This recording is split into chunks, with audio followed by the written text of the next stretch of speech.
Hey guys, what is up? Anthony here, and today we're going to be making a video about one of the top searches on YouTube when it comes to military things and Marine Corps related items.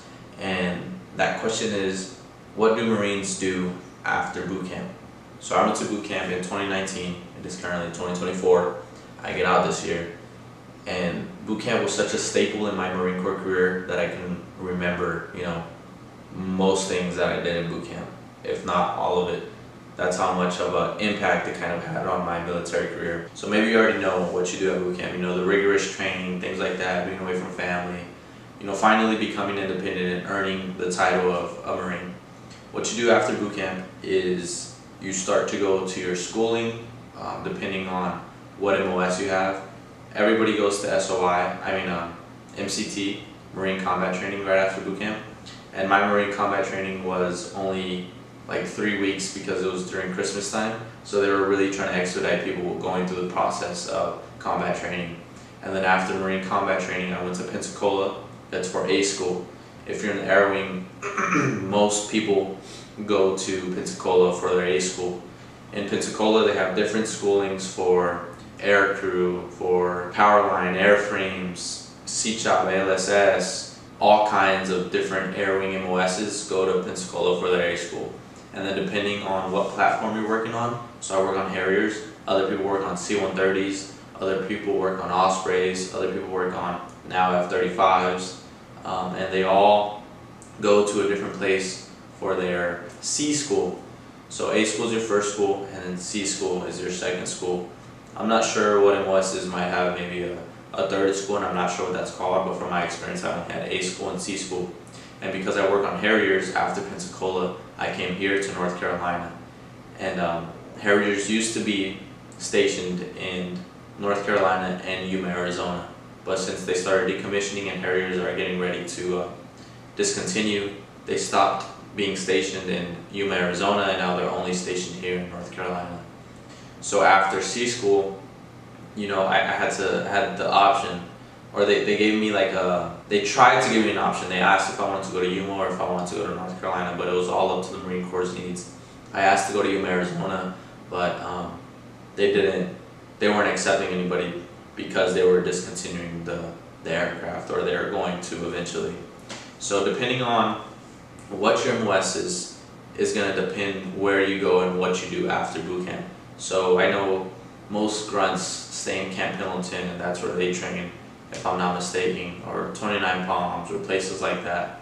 Backtracking, straight after boot camp, you get your 10 days of leave, and then you go to MCT, which could be anywhere between 3 weeks and maybe like a month and a half. I'm not really sure what the default time for MCT is, but I was there, like I said, for 3 weeks. Other people were there for longer, maybe even shorter sometimes, and it all depends on your health and things like that. But then after, so that's all Marines, boot camp, MCT, and then depending on your MOS is where you will go next. And then once you're done with schooling, you hit the fleet.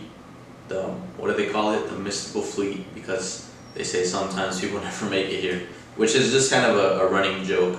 But once you hit the fleet, that's where you're stationed for the rest of your military enlistment. Well, not the rest of your military enlistment, but most likely the rest of your first contract. So me, I got stationed in North Carolina, and I've been stationed here for 4 years now, going on to 5 years in August. So whenever you're in the fleet, that's kind of like your home base.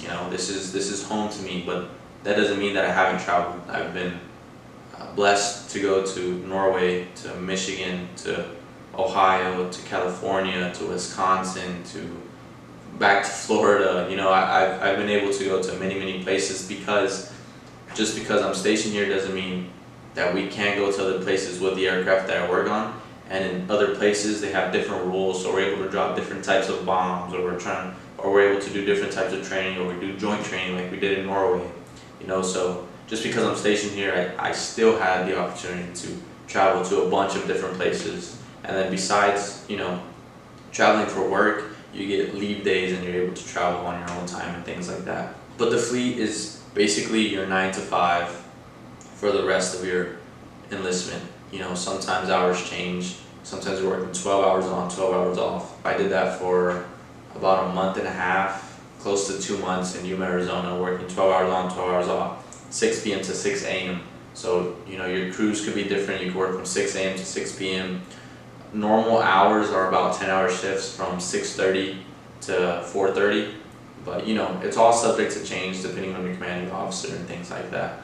But the fleet is kind of the end goal of the Marine Corps. That's where you spend your enlistment. That's where you learn new things. That's where you do your job. That's where you do what you join for, you know.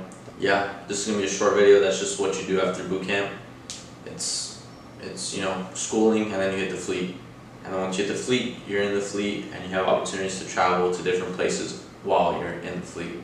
If you have any questions, just make sure to leave a comment. I will get back to you guys. Thank you so much for watching. Leave a like, subscribe, I'd really appreciate that so we get this video out to more people.